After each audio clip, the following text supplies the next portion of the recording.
രാജ്യത്തിന്റെ ദേശീയ സുരക്ഷയ്ക്കും അട്ടിമറി നടപടികൾക്കും പിന്തുണയും ധനസഹായവും നൽകുന്നതിന് അമേരിക്കയ്ക്കും ഇസ്രയേലിനുമെതിരെ അന്താരാഷ്ട്ര വേദികളിൽ കേസ് ഫയൽ ചെയ്തിരിക്കുകയാണിപ്പോൾ ഇറാൻ. ഇറാനിൽ നടക്കുന്ന അക്രമ കലാപങ്ങൾക്ക് പിന്നിലെ പ്രധാന ഏജന്റുമാരാണ് യുഎസും ഇസ്രയേലുമെന്നും ഇറാൻ പറയുന്നു. ഇറാന്റെ സുരക്ഷ തകർക്കാൻ ലക്ഷ്യമിട്ടുള്ള പ്രവർത്തനങ്ങൾക്കും അട്ടിമറി പ്രവർത്തനങ്ങൾക്കും പിന്തുണ നൽകുന്നതിൽ അമേരിക്കയും ഇസ്രയേലും പങ്കാളികളാണെന്നും ഇറാൻ ആരോപിച്ചു. സമാധാനപരമായി രാജ്യത്ത് നടന്ന പ്രതിഷേധങ്ങൾ വിദേശ പ്രേരണയാൽ കലാപങ്ങളിലേക്ക് നീങ്ങുകയും സംഘർഷഭരിതമാവുകയും ചെയ്തുവെന്നും ഇറാൻ പറഞ്ഞു. ഇസ്രയേൽ ഭരണകൂടവും യുഎസ് പ്രസിഡന്റ് ഡൊണാൾഡ് ട്രംപും പരസ്യമായി പ്രോത്സാഹിപ്പിച്ച അക്രമത്തിൽ പൊതു സ്വകാര്യ സ്വത്തുക്കൾക്ക് വ്യാപകമായ നാശമുണ്ടായെന്നും സ്ത്രീകളും കുട്ടികളും ഉൾപ്പെടെ ആയിരക്കണക്കിന് സാധാരണക്കാരടക്കം കൊല്ലപ്പെട്ടെന്നും ഇറാൻ വ്യക്തമാക്കി. കലാപകാരികൾക്കും തെരുവുകളിൽ പ്രവർത്തിക്കുന്ന സായുധ ഭീകരർക്കും ഇരു രാജ്യങ്ങളും ധനസഹായവും പരിശീലനവും മാധ്യമ പിന്തുണയും നൽകിക്കൊണ്ട് ചാര ഏജൻസികൾ നേരിട്ട് പങ്കാളികളായെന്നും ഇറാനിയൻ അധികൃതർ ചൂണ്ടിക്കാട്ടി. സമീപകാലത്ത് ഇറാനിൽ നടന്ന അക്രമ കലാപങ്ങൾക്ക് പിന്നിലെ പ്രധാന ഏജന്റുമാർ യുഎസും ഇസ്രയേലുമാണ്. സംഭവത്തിൽ പ്രത്യക്ഷവും പരസ്യവുമായ പങ്ക് ഇരു രാജ്യങ്ങളും വഹിച്ചിട്ടുണ്ട്.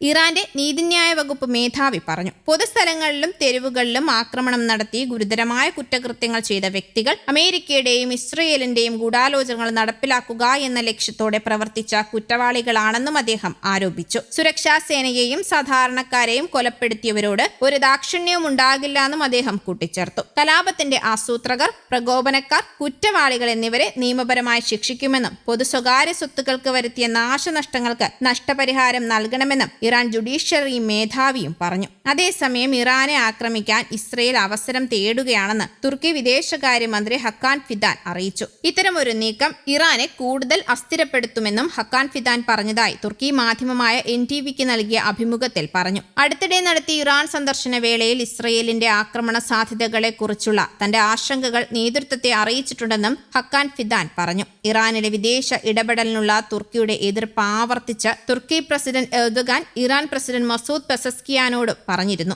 ഇറാന്റെ സമാധാനവും സ്ഥിരതയും തുർക്കി വിലമതിക്കുന്നുവെന്ന്, മേഖലയിലെ സംഘർഷങ്ങൾ വർദ്ധിപ്പിക്കുന്ന നടപടികളെ പിന്തുണയ്ക്കുന്നില്ല എന്നും എർദോഗാൻ പറഞ്ഞു. ഇരുവരുടെയും ഫോൺ സംഭാഷണത്തിന് പിന്നാലെയാണ് ഹക്കാൻ ഫിദാന്റെ മുന്നറിയിപ്പും എത്തുന്നത്. ഇറാനെതിരായ ഏതൊരു ആക്രമണത്തെയും സമഗ്ര യുദ്ധമായി കണക്കാക്കുമെന്ന് ഇറാനിയൻ ഉദ്യോഗസ്ഥൻ വെള്ളിയാഴ്ച പറഞ്ഞിരുന്നു. അമേരിക്കക്കാർ ഇറാന്റെ പരമാധികാരവും പ്രാദേശിക സമഗ്രതയും ലംഘിച്ചാൽ തങ്ങൾ ശക്തമായി പ്രതികരിക്കുമെന്നും ഉദ്യോഗസ്ഥൻ കൂട്ടിച്ചേർത്തു. ഇറാനെ ലക്ഷ്യം വെച്ചുകൊണ്ടുള്ള യുദ്ധക്കപ്പലുകളുടെ ആയുധസേനയെ ഗൾഫ് മേഖലയിലേക്ക് അയച്ചതായി യുഎസ് പ്രസിഡന്റ് ഡൊണാൾഡ് ട്രംപും പറഞ്ഞിരുന്നു. കഴിഞ്ഞ ആഴ്ച ഏഷ്യ പസഫിക്കിൽ നിന്ന് വിമാനവാഹിനി കപ്പലായ USS എബ്രഹാം ലിങ്കൺ, നിരവധി ഡിസ്ട്രോയറുകൾ, യുദ്ധവിമാനങ്ങൾ എന്നിവയുൾപ്പെടെയുള്ള US യുദ്ധക്കപ്പലുകൾ അടക്കം കൂടുതൽ വ്യോമ പ്രതിരോധ സംവിധാനങ്ങൾ മിഡിൽ ഈസ്റ്റിലേക്ക് അടുക്കുന്നുണ്ടെന്ന് ഉദ്യോഗസ്ഥർ പറഞ്ഞു. തന്നെ കൊല്ലാൻ ശ്രമിച്ചാൽ ഇറാനെ ഭൂലോകത്തു നിന്നും തുടച്ചു നീക്കുമെന്ന് ട്രംപ് കഴിഞ്ഞ ദിവസം ഭീഷണിയും ഉയർത്തിയിരുന്നു.